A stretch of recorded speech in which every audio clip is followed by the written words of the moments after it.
بەڵێ تەماشەوان نێژاژ بۆی گوتوبێژیەکە بێتر ڕۆناهی قستن لەسەر لێدوانە ترامپ یا داوی و لێدوانە هەروها سەرۆکێ فەرەنسا وەزیرە دەربەیە ئەمریکا کۆل دەربارەی سووریێ دان نەها دریا سکای بە مامۆستا مەنال حسکۆش ڕۆڤەکاری سیاسی لێ گەڵە منە مامۆستا مەنال دەمباش ئەv بریارە ترامپ یاکو هاتی داک و هێزنوانیان دەدەمەکە نێزیکدا ئانگۆلت دەم دیار نەکرد وێژە سووریە ڤەکشن دە هەمان دەمێدا هێزار ناوێت بەردەبکە وەزارەتە دەربەی ئەمریکا گوت و وەزارەتە دەربەی ئەمریکا توگە ئاگاهیە نوێن دێژە لێدوانە ترامپ نینن ئەv دووفاقی ئانگۆ ئەزدیواژی دە لێدوانن بەرپرسێن ئەمریکادا و بتایبەتی بەرپرسێ یەکێ یێ ئەمریکا و سەرۆکێ ئەمریکا و بەرپرسا پەیوەندیان دەربە و وەزارەتە دەربەی ئەمریکا دەژبەر چییە؟ ڕێز و سلااف ji بۆی تا ji بۆی تەماشەوانێەوە دەستپێکێ دەستخوازم بێنمە زمان گوتنێک ئەم تموتم دبێژن ئەم بێژن ئەمریکا سەرۆکێ ئەمریکا حکم لە دنیای سعەیەکی تکێ بەس حکم لە ئەمریکا ناکێ هەفتێتە وێمانێ گۆ ئەمریکا وڵاتێکی مینا ئەم دەبێژن بە عەرەبی مؤسساتیە وڵاتێکی گۆ کۆنگرس و مەجلسێ ینی جواتا پیرا وانە ئەوە ئێگۆتێ دە بریارێ وەردەگرن لێ سەرۆکی ئەمریکا ئەم حەمید زان ترامپ بەری گۆ هەلبژارتنێ پر جارا بەحث دکرد و ئەمریکا درۆژهلاتا ناویدا پر خسارەت دانیا و ترامپ دەبێژێ دەما داوی دە 10 ساڵێ داوی دە بکێمایی 7 تریلیۆن دلار مەسەرف کریە دووەختێکی دەگوم بخوازن ناوە ئەمریکا دە مستەشفەکی ئاواکن یانجیکێ ئۆنیڤەرسیتێکی ئاواکن ئەم زۆریە تێدە دەبینن گوتنا ترامپ بیر و باوەریێم دە بێتر ژە گوتنەکەوە کە تکاری بێژێت ئالیێ میدیای دە گوتنەکەەوە کە نامەیەک ژملەتی ئەمریکیرە هێژی ئەز لە سەروێ ئاخافتنا خۆت بشم ددۆ ئەمریکاژی دخوازێ نامەیەکێ بگهێنێ پشتی ئەو قیرانێ ناقەبێنا برێتانیا و رووسیا دەدەما داوی دە دەرکەتن لەسەر مەسەلا ترۆرکردنا جاسوسێت رووسی د برێتانیایدا و برێتانیا ئەم حەمی دەزانن تاریخی ینی ئەو حەلیفێکی استراتیجی ئەمریکی ئۆروپادا برێتانیایە لەوێ دێ ترامپ ینی لنگێوی ناوە کە دەبێژن مەجبور بوو کەتە سۆڵەکێدە گۆرەخێ برێتانیا هەنێکی بدێتە خویاکردن چ خاصژیکی ئەوی پیرۆزبایە پۆتین کرد هەلبژارتنێ دە گۆب سەر کرد لێ ئەم بەگەرە پرسێ ترامپ دوێدێ دە وەختێ گۆ دووردا بێ ئاخافتنێتکێ وەکە گوانی زمان و هێزر ناوەرجیکی ئانی زمان گوهەیامەش مەسەلێ تونەیە و دووەختێکی دەگۆهێ جۆن بۆلتن و مایک بۆمبی و پۆستاخوا هەیە نەوەرگرتنە ینی پیشتی ئەف مەهدەرباس ببێ نوێ دەست کاری خۆی سیاسیکن و بەرد و کەساش بۆی بتایبەتی ڕۆژهلاتی هاتنە ئەس بیر و باوەریێمدا ئەف تشتانە ئیرۆ ڕۆژ وەختێ ترامپ دبێژێشی کە دوارێ استراتیجی دە دەبێژێ پشتی گۆداشت بجارێکی بێتە شکاندن و ئاسایی تێدە چێ ببێ و دوێ دە دەرێژیکێ خوازێ بێژی هەکە شریکانێ ڕۆژهلاتێ دەسەر عردێ هەبن بەرە ئەو خودیە ئاواکردنێ بن بەر ئەو خسارەتێ بکەن و رووسیا درەوشەکە ئۆکۆنۆمی پر خراپ دە دەرباس بێ و دەسووریا دە ئێ نکار بێتە ئاواکردنا بکێ شریکەکی عسکەریە لێ ترامپ خوازێ بێژێت نە شریکەکی هەڵبەشکردنا ئۆکۆنۆمیە درۆژهلاتێدا باشە مامۆستا مەنال ئەv لێدوانە دۆنالد ترامپ سەرۆکی ئەمریکا دەمەکە دەهات و ئەردۆگان پشتیوی سەرۆکێ تورکیا ڕاگەاند و ئامادەکاری ji بۆی دەرخستن ئەنگۆ دەرباسبوونا ئەرتێشا تورکیە ji بۆی باژارۆکێن کوبانێ گرێسپی سەرێکانیە و حەسەکێتێ ji ber çi divî demî dehat نەها ئیرۆ ڕۆژ ینی ئەم حەمید دەزانن ئەو ناکۆکیە گوتنەقەبێنا دەولەتا دەچێ دەبن مخابن زراراوێت کەوێ سەر ڕۆژهلاتێدا و کەوێ سەر دەڤەر و ینی ئەم بێژن سووریە گشتی دە ڕۆژهلات گشتی و ملەتێ کورج بنە قوربانیە ڤان وەکوکیە ناو دەولەتادا ئەوێ گۆچێت بن لەسەر عەردەیانی جعالیکی بە ئەv دەما دوێ مەها چووی دەگۆ ئەم دەبینن بە هەرسێ هەفتیادا رووس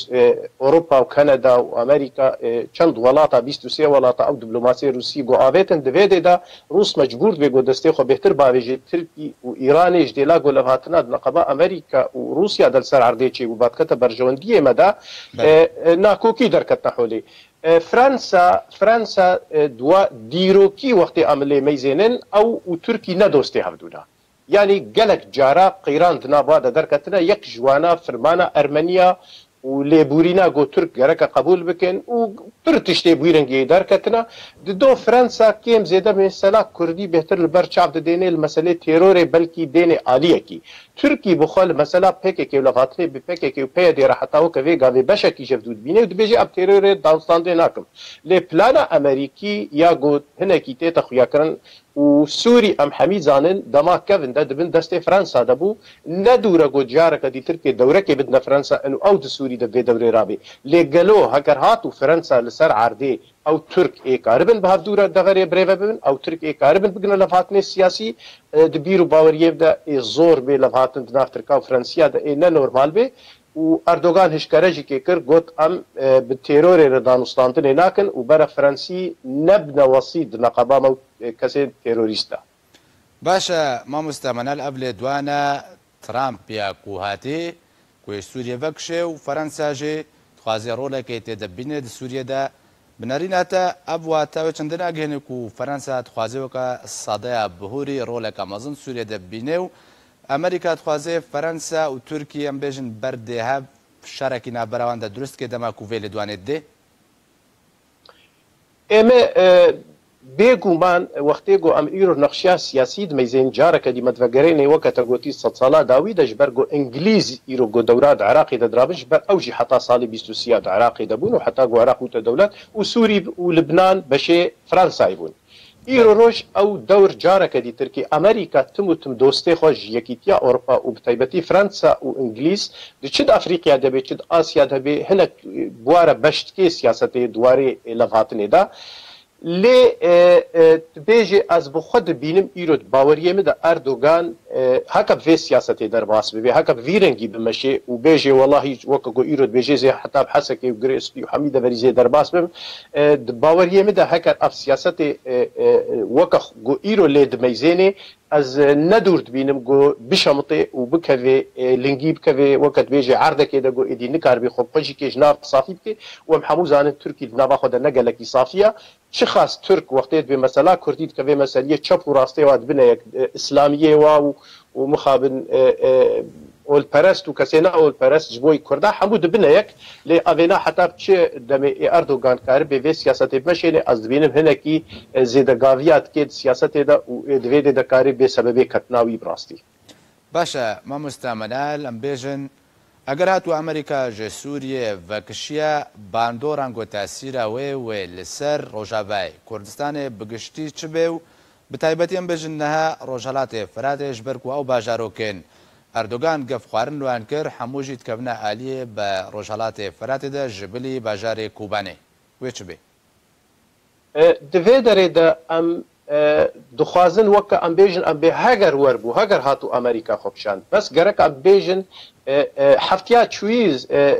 raportek ji istixbaratê Amerîkî derket tê de dibêje dibê di dema bê de muxalefet nava Îranê de ê geştir û qewettir bê yan jî ê hêrivandina saladariya Cemhuriya İslamî bê wextê em li vî tiştî meyzên dido wextê Trump dibêje dibe trilyona deverê de tê serfkirin û gerek em va pera vegerên yanî gerek ev perê goma serf kirine ji xizaneta Amerîkî careke dî em şûn de vegerên sisê wextê em levhatinê di neqebêna Trump û Siûdiyê û îmarat bi taybetî meyzên û destê xwe dixwaze got qaîda xwe eskerî ji incîrcilîk jî derxê û ji Qatar jî kê bikişêne mana tu Trump haziriya xwe dikê Amerîka weke stratîjî û ev kevne xeta Henry Kissinger wextê got lê meyzênê ji Rojhilatê zû dernake bi destê xwe jê naberdê rasta di 10 salê dawî de Amerîka bêhtir cavê xwe berda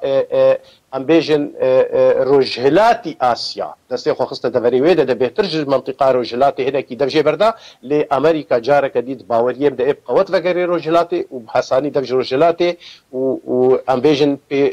berjewendiyê xwe di Rojhilatê de zû dev jê naberdê çixa Trump ev gotin anî bê ziman jî lê ev gotin nakevê ferbiyetê de siyaseta Amerîkî nû de ev siyaset piştî heyva bê em bêjin ku ev postê nû di Amerîka de bêne wergirtin ka ew ê hingî siyaseta wa bêhtir bi çi rengî de ê zelal bibe ev gotin bêhtir dwarê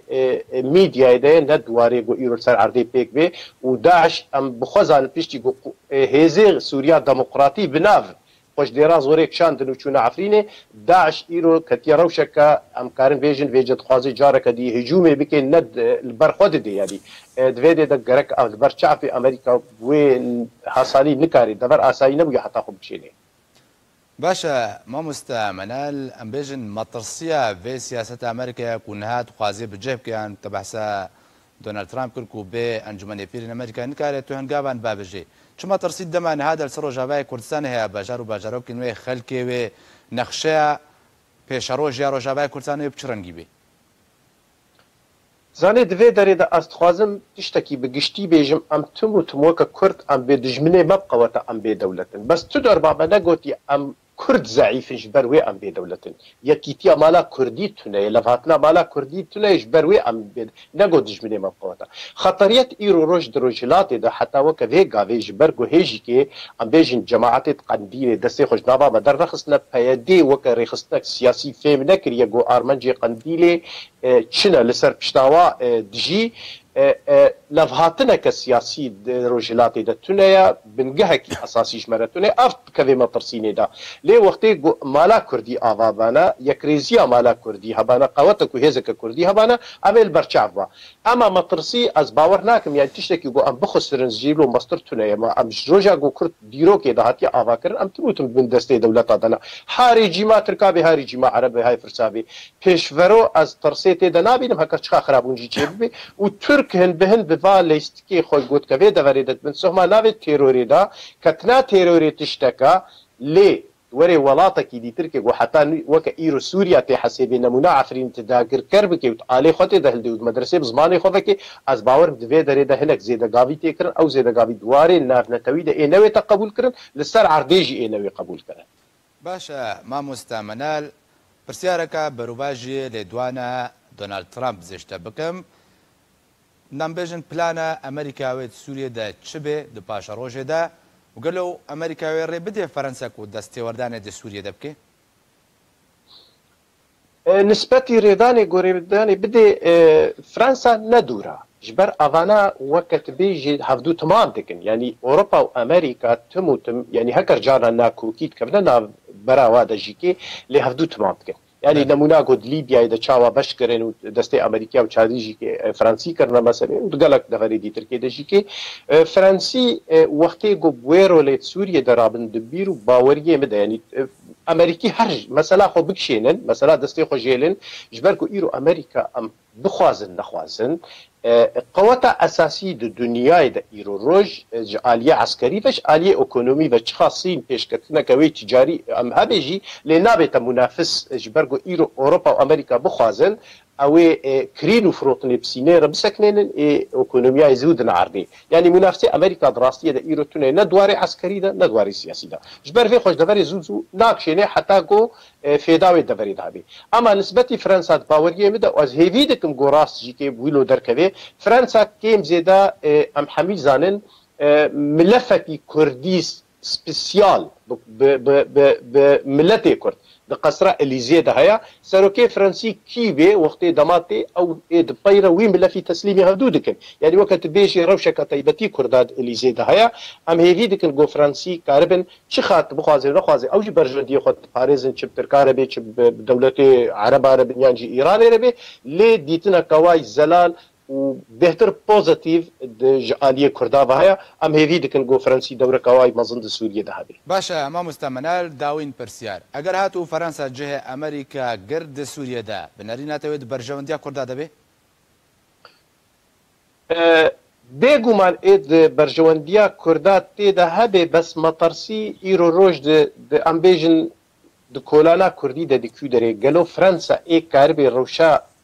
بتایبەتی ئەم بێژن بەشێ ما بەشێ کوردستانە دەبن دەستێ سووریێدا ئێکار بێ لەڤهاتنێکی دنەقەبێنا ئەم بێژن تەردەم و ئەنە کەسێ دەبکێ بێیگۆ دەستێ قەندیل تێدا هەبێ دەستێ قەندیلش مەسەلەی هەلێنیش قەندیلش بنیش مەسەلێ دەرخێ وەختێ گۆ قەندیلش دەبەرێ بێتە کشاندن و فەرەنسی دەورەکە ولۆ رابن و لەڤهاتنێکی ئاوا بکەن دبین و باوەریەم دەدرەوشا یعنی ئەم هەمیژی پێرەنە ام چ خانکوکی سیاسی هبن چ خرابون چی بوبن لی د داوی د حتا مالا کردی دوی ته آوا کرن ام نکارن تشتکی پیش بخن و تفدم وقتی گو براستی جی بخوازی دسته قندیل جناف بکشینش بشه مدرخه وکی سیاستا کردواری پیک بین فرانسا کاربه لسر وینا او بخل وقت بیجی بن کنترول وینا دبی تشتکی پر گرنگ و باش بی گەلک سپاس ji bo şrovekارê siyasî Menal Hesko ku dirêya Skype ve li gela min bû gelek spas mamosta.